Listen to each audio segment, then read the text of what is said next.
So what we have here on the bench is a Zenith 10S 470, and my brother brought this radio to me, and it is the cabinet for this radio is just beautiful, and so this is worth fixing, but it's got some pretty serious issues, and it's not going to be a quick fix.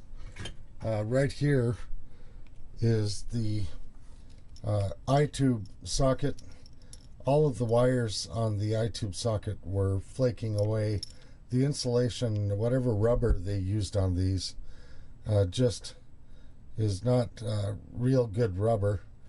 And so one of the things that'll have to be done is any of the wires that are crumbling like these are, this wire, the insulation is just crumbling off of these wires. You can see right here.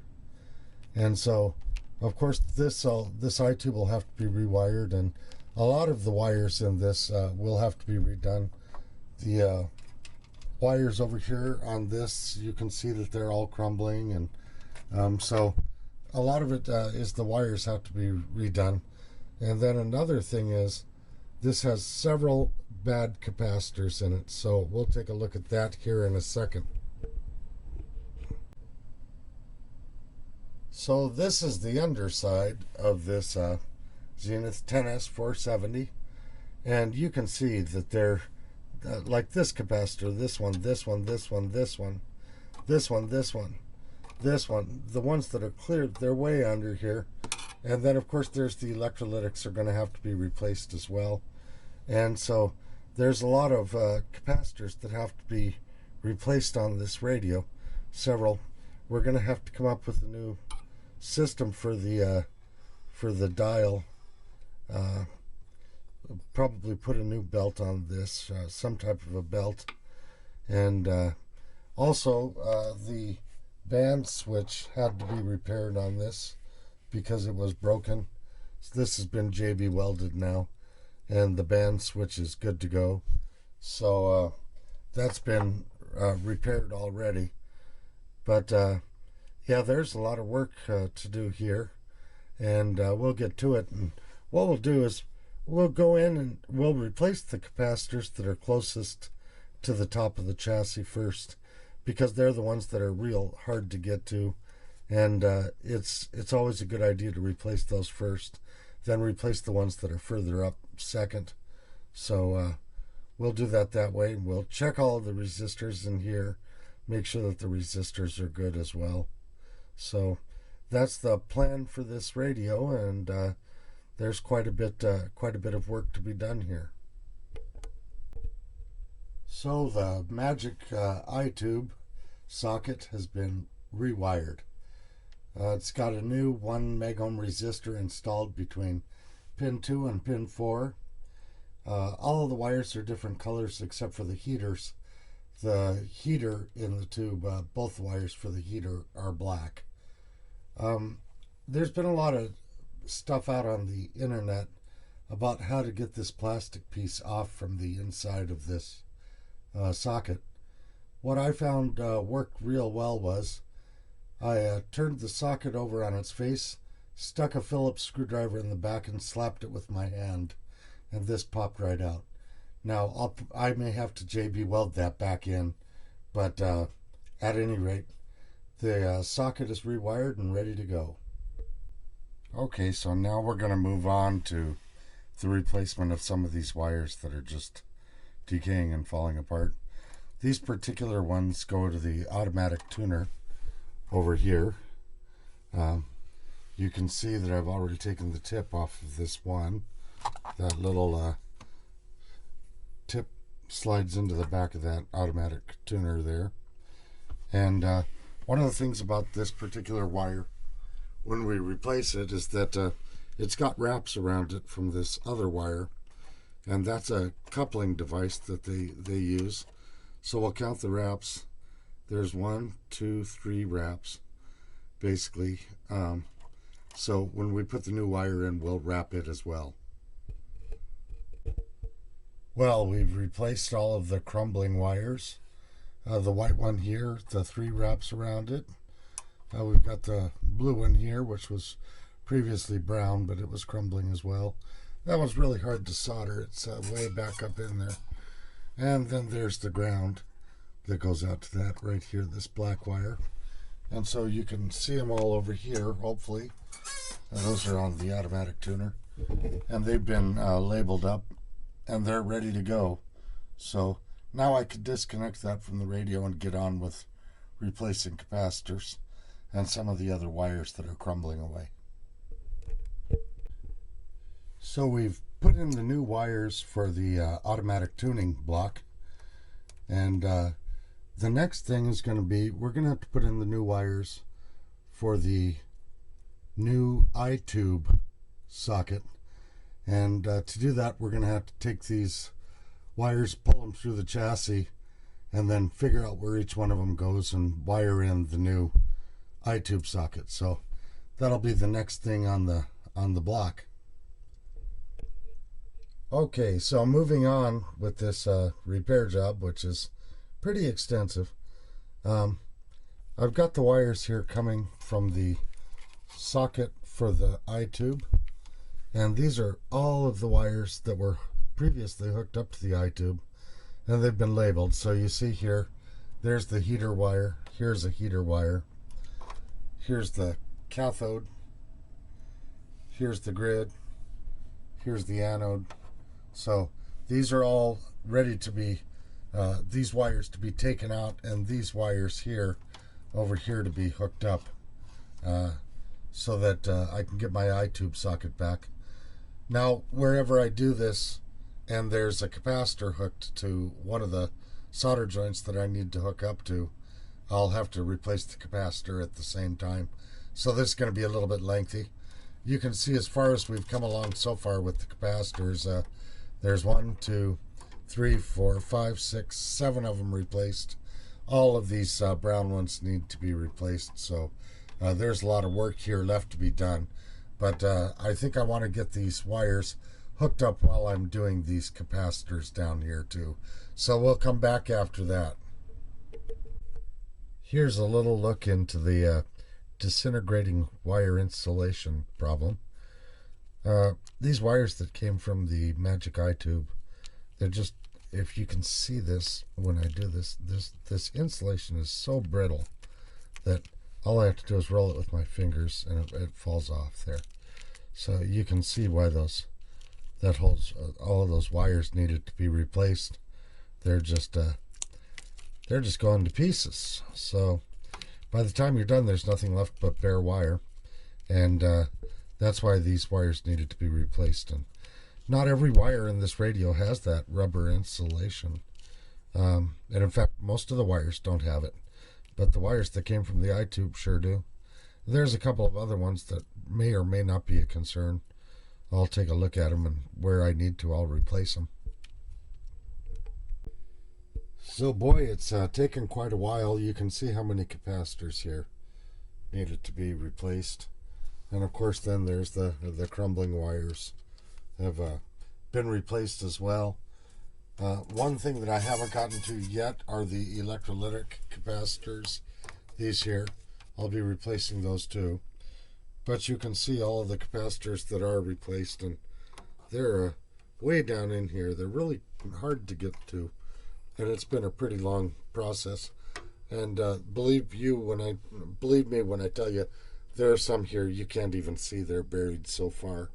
But so the capacitor replacement for the cathode bypass capacitors and coupling capacitors and so on and so forth, they've all been replaced.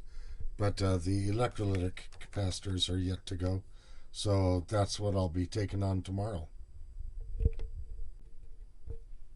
So we're coming down the home stretch here.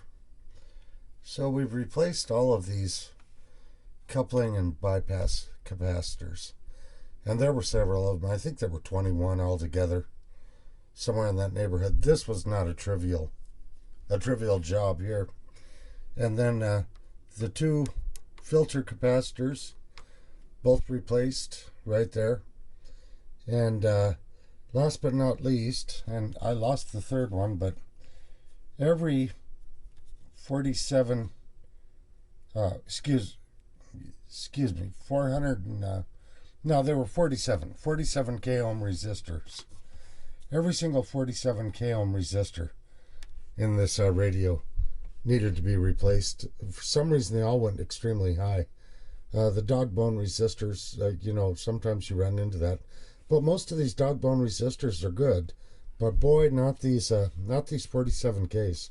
They had most of them gone up to 60, 68, somewhere in that neighborhood. So that's a bit out of tolerance, quite a bit out of tolerance. So that's going to probably conclude the bottom of this radio. We're going to go up on top and replace a couple of wires here. And I've already replaced a couple of wires in the bottom. Replaced everything in the Magic Eye tube socket.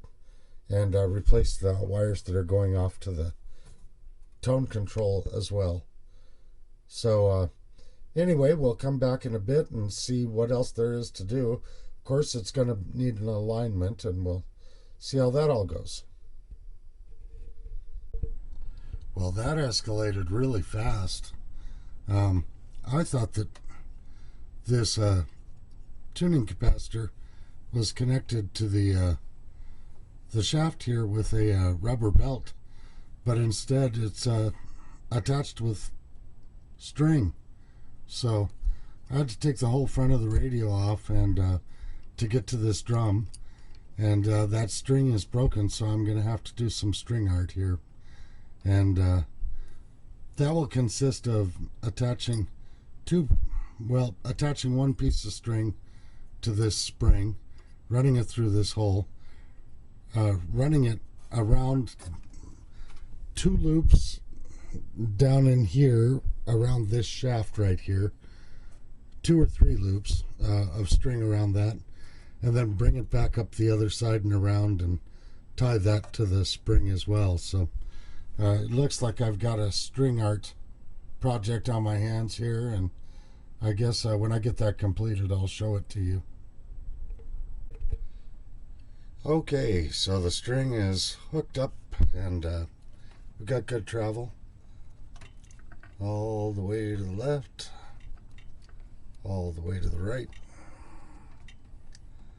So that'll work. And what that looks like under here, you can see the string right there, and then of course there's a belt to that other pulley, and that's just to keep it from drifting, as far as I can tell.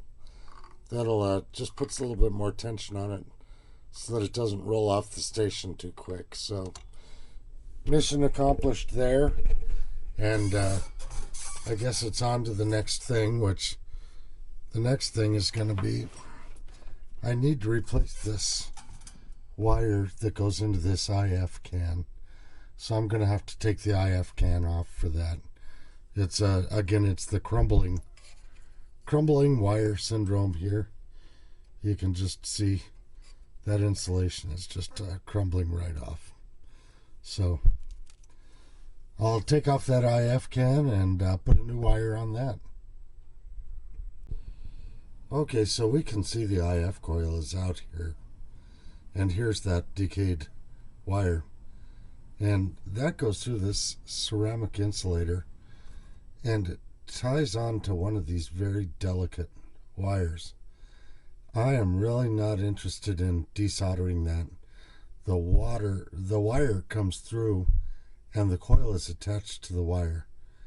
I am not interested in desoldering this wire. So I think what I'm going to do is I'm going to put insulation on the wire and leave it here. So once I get that done, I'll come back here after I put the cap on the end of the wire.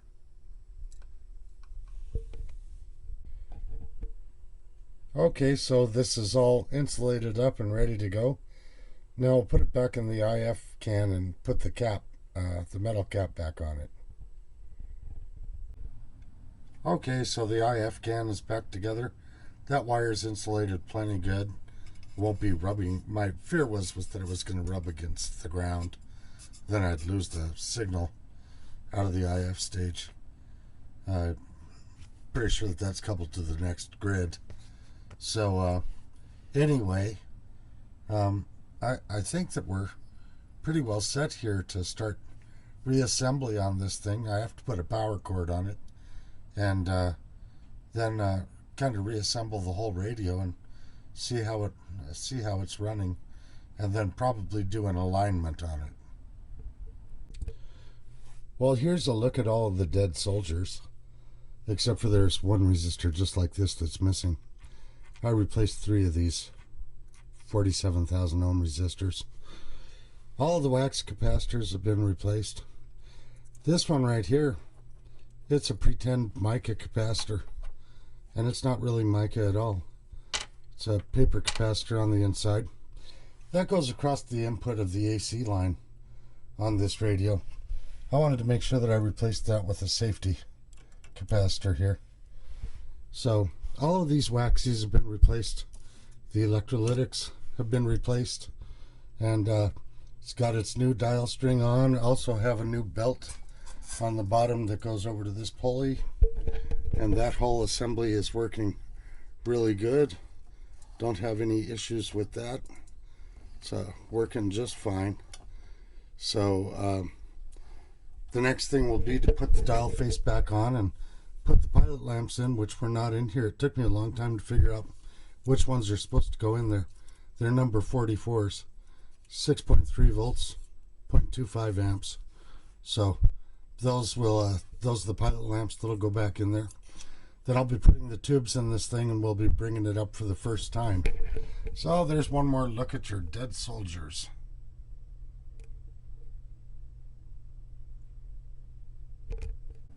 So there's a modification I wanted to make to this radio. Here we have a switch for going between, if you wanted to input a television to the radio for audio or run it on radio. And this switch here, I'm never going to use that switch because I'm not going to plug a television into this radio. Over here, there's a switch for local and distance.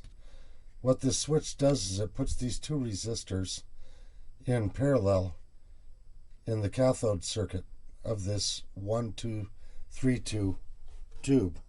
So it switches this resistor to ground and puts it in parallel with this resistor.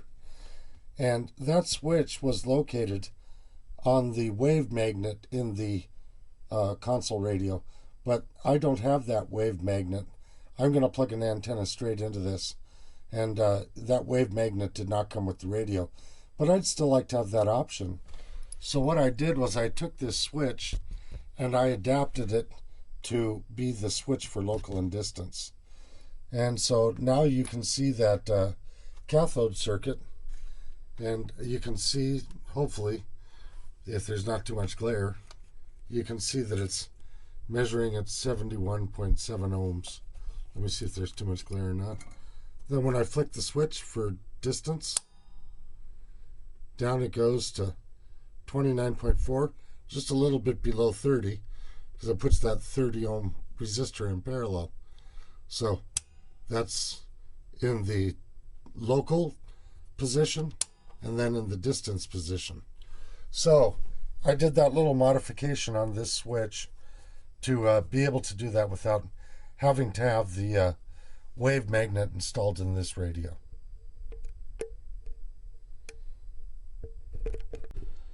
So she's up and running and in serious need of alignment, IF alignment and radio frequency alignment, but it's something off your mind. Call 8444 the USA and let them know. 844.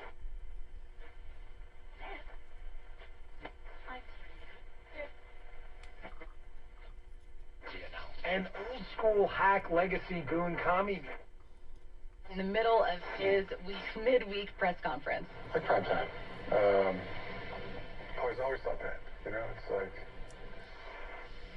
tonight, gonna be a good night. So the next thing to do is a good IF alignment on it, and then do an RF alignment, because the dial is off by a bit, and I think this thing's been screwdrivered pretty good. Who is it? Time radio show on Rumble and rumble.com/Bongino. You can listen on demand or watch on demand anytime on Rumble. It's free, or on Apple Podcast. Okay, here's an issue that needs to be addressed with the difference between the Zenith schematic and the actual pinout for the Magic Eye tube, the 6U5. So when I originally wired the socket for this 6U5, I took a look at the RCA diagram of the tube, and pin number 2 here is hooked to a plate and a grid.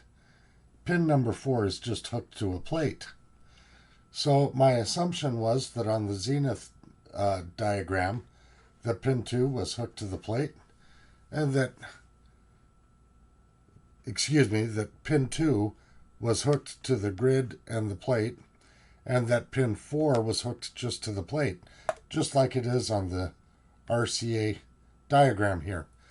But that is actually, the Zenith diagram is incorrect. So pin 2 and pin 4 needed to be switched around here, and with the 1 meg resistor in them, that 1 meg resistor resides in the socket, so between those 2 pins, and I had to switch them around. So that's just something worth noting, that the Zenith schematic diagram is not correct, because I'm pretty certain that the RCA diagram is. I can only imagine what he was saying over there. So Yeah, no, here it is back in the cabinet Tyler and Murray, working, then realized the and play was still going, ran so through a block, and then got up and talked I'm some more. pleased So with he it. went through a block that knocked It down 2 guys. does have He to said have that a loop someone antenna on asked it, what the flag was for, and he goes, because taunting. originally And it was definitely taunting. there was a loop antenna mounted in the back of the radio, but that is missing from this radio, so there's a loop antenna on top of this, and it's a tuned loop, and it works just fine with that tuned loop. So I'm very pleased with it. And most of them are on defense. So that'll do it for the rebuild You see that with some linemen. of a Zenith That way. I mean, you 10S 470. So there you have it.